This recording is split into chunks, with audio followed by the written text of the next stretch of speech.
Première question. Quel est le ministère de Jésus-Christ? Nous avons marqué, le ministère de Jésus-Christ était d'annoncer la bonne nouvelle, mais aussi accomplir la volonté de son Père, c'est-à-dire son sacrifice à la croix pour nous sauver de nos péchés. Pour résumer cela, nous avons pris un passage de la Bible dans Ésaïe, chapitre 61, versets 1 à 2. L'Esprit du Seigneur de l'Éternel est sur moi parce que l'Éternel m'a consacré par onction pour annoncer de bonnes nouvelles aux pauvres. Il m'a envoyé pour guérir ceux qui ont le cœur brisé, pour proclamer aux déportés la liberté et aux prisonniers la délivrance, pour proclamer une année de grâce de l'Éternel. Alors, question 2. Est-ce une bonne chose que Dieu a envoyé son Fils unique pour ce ministère? Alors oui, car il nous a guéris, il nous a sauvés, et, parce qu'il est Dieu. Il nous a délivrés de nos chaînes, parce qu'on était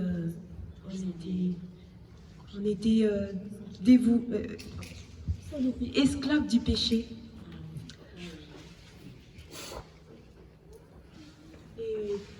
Et parce qu'il est le seul qui peut accomplir cela.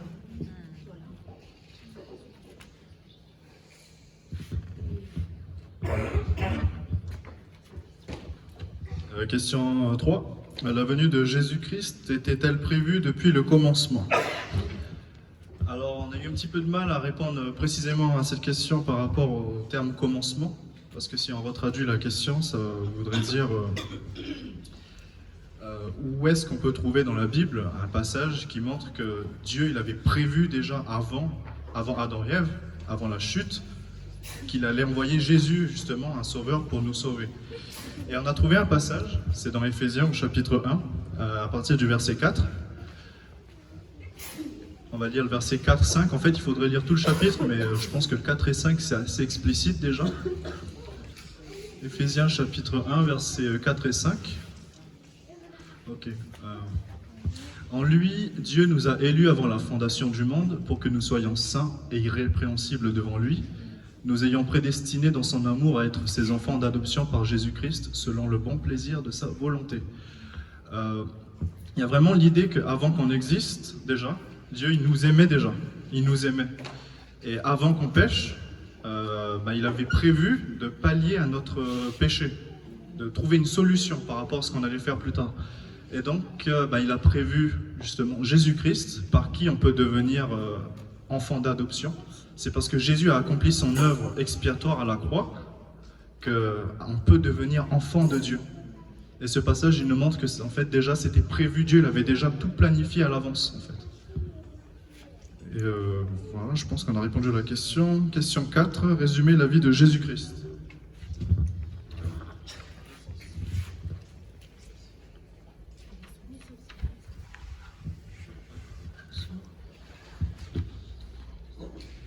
L'annonce de sa naissance par la prophétie dans Ésaïe chapitre 7, verset 14.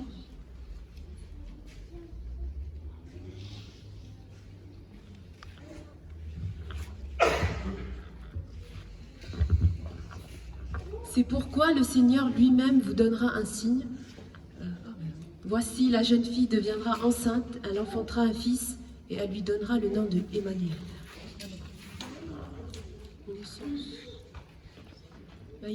Jésus est né dans une étable et il a été annoncé par l'ange Gabriel.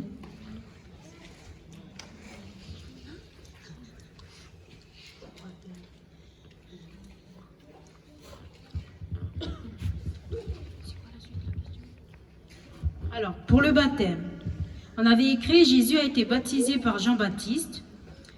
Et on avait mentionné dans Matthieu, le verset Matthieu 3, chapitre 3, verset 17, qui dit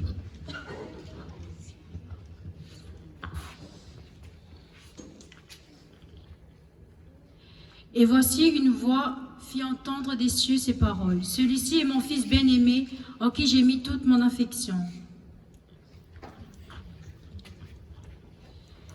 Il a été mentionné aussi que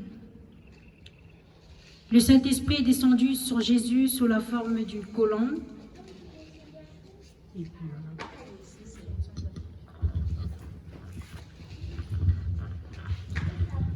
Les apôtres. Alors Jésus, il a appelé dans son ministère justement 12 apôtres.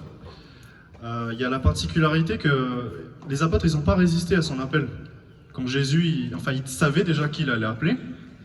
Alors quand il a vu, par exemple, Pierre ou Lévi, Matthieu, ils sont venus, ils ont laissé leur filet, ils ont laissé leur tâche et ils ont suivi Jésus. Tout à l'heure, les filles, pour rire, elles faisaient un peu genre Jésus, il est venu, il a fait ça et les apôtres, ils ont suivi. Le concept, il est là. C'est que oui, effectivement, Jésus, par sa parole puissante et parce qu'il avait déjà décrété qui il allait appeler, il n'y a pas eu de résistance pour les 12. Donc il en a appelé 12 précisément, pas 13.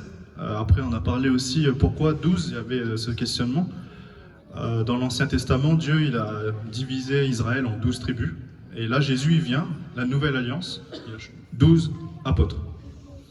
On est arrivé à cette conclusion. Ensuite, après.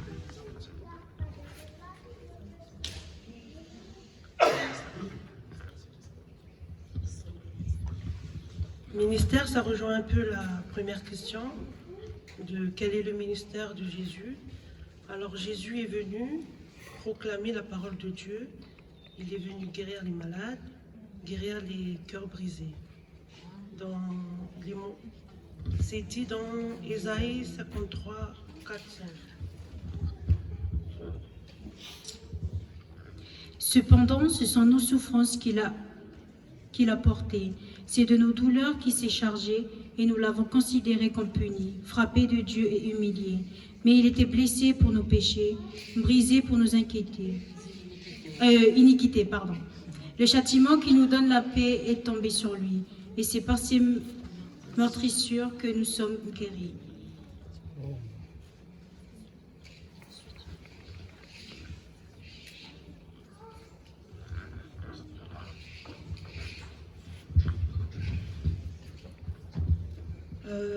Sa mort, c'est toujours dans Ésaïe 53. Ça suit. Il a été maltraité, il s'est humilié et n'a pas ouvert sa bouche.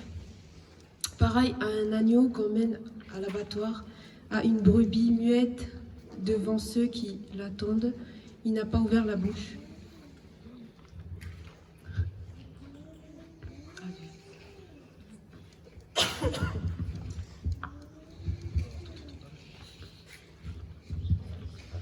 Concernant la résurrection de Jésus, le 3e jour après sa crucifixion, il est ressuscité d'entre les morts, Dieu l'a ramené à la vie. Il est apparu premièrement à des femmes qui le suivaient durant son ministère terrestre, Marie de Magdala et d'autres femmes aussi. Et ensuite il est apparu aux 12 et aussi aux disciples sur le chemin d'Emmaüs. Il s'est révélé, il est resté ensuite pendant 40 jours avec eux, avant de monter au ciel 40 jours après la résurrection. Voilà, on va passer à la question 5. Jésus-Christ regrette-t-il sa mission dans ce monde ?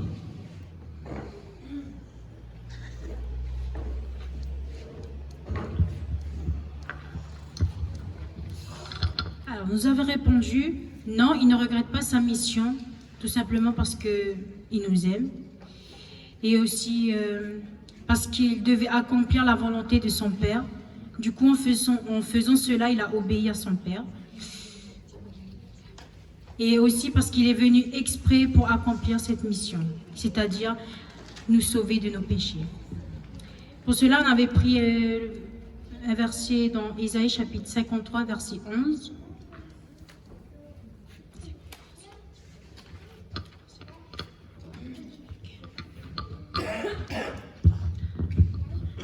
Après tant de troubles, il verra la lumière et sera satisfait. Par sa connaissance, mon serviteur juste procurera la justice à beaucoup d'hommes, c'est lui qui portera leurs fautes.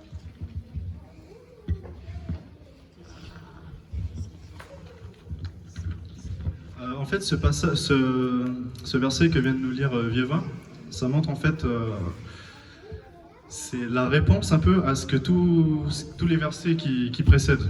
En fait, ça nous parle des souffrances de Christ. Christ, il est venu souffrir pour payer le prix. Mais ensuite, il va trouver de la joie.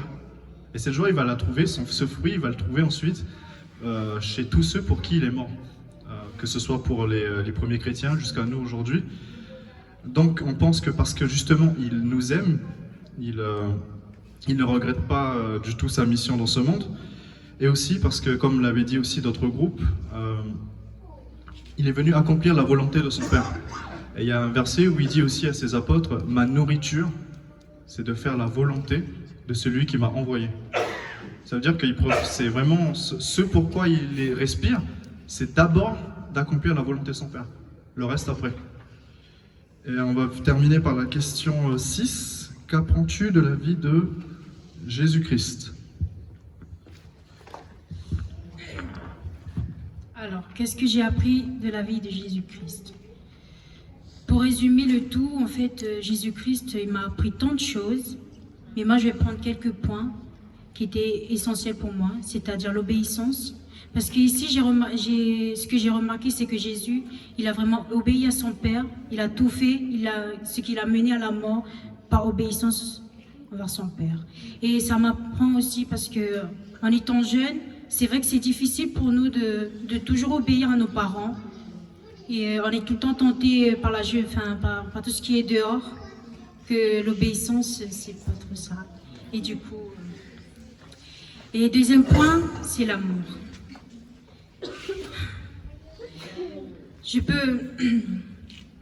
Ce que j'ai remarqué aussi, c'est non seulement il a fait tout ça par obéissance envers son Père, mais aussi par amour. Parce qu'il nous aime. C'est pourquoi il a donné sa vie pour nous à la croix. Et ça m'incite aussi, parce que j'ai appris qu'il faut aimer nos prochains, il faut aimer tout le monde, quoi. Surtout nos ennemis. Ce qui est plus dur. Mais bon. Voilà, en tout cas, c'est ce que je voulais. C'était les points essentiels que je voulais souligner de la vie de Jésus-Christ, tout simplement.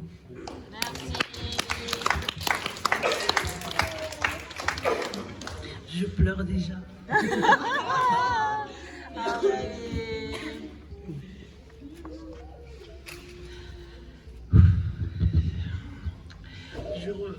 Par rapport à cette question, je rejoins le même point de vue que j'ai vu.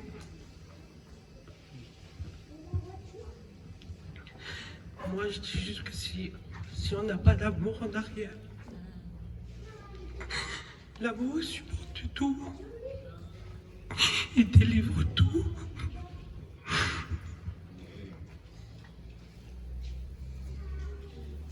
Dans 1 Corinthiens 13, il est dit que si on aura beau avoir plein de trucs, je vous résume, on aura beau faire plein de grandes choses. Si on ne fait pas avec amour, cela ne sert à rien.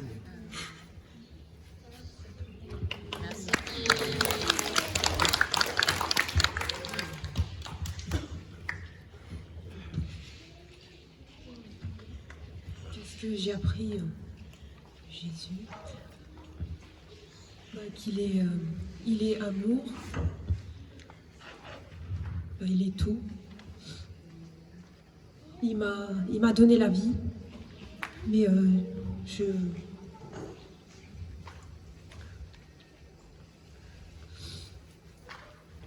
il m'a tout donné.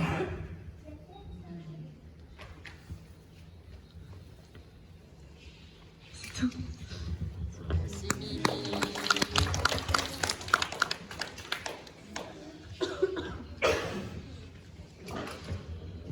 Alors, qu'est-ce que j'ai appris de la vie de Jésus-Christ?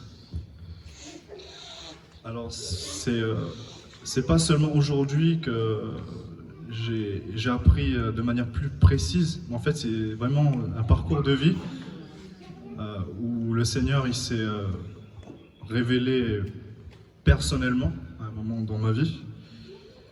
Et vraiment, ce qui revient, c'est un peu comme ce qu'ont déjà dit les filles, c'est que il nous aime.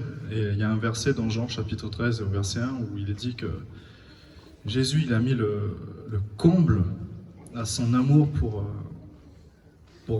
les siens, pour ceux qu'il aime. Et en fait, dedans, nous, on se retrouve. C'était juste avant la Sainte Seine, et ensuite, il a rompu le pain et il a partagé la coupe.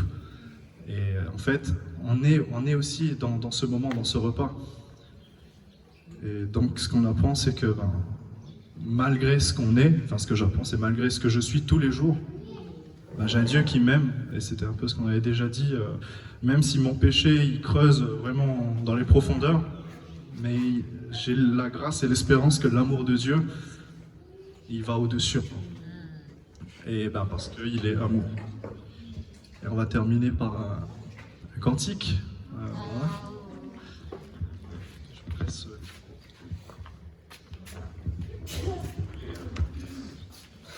Comme cantique, on a choisi Katak Fualo le Alofa.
Pour 4.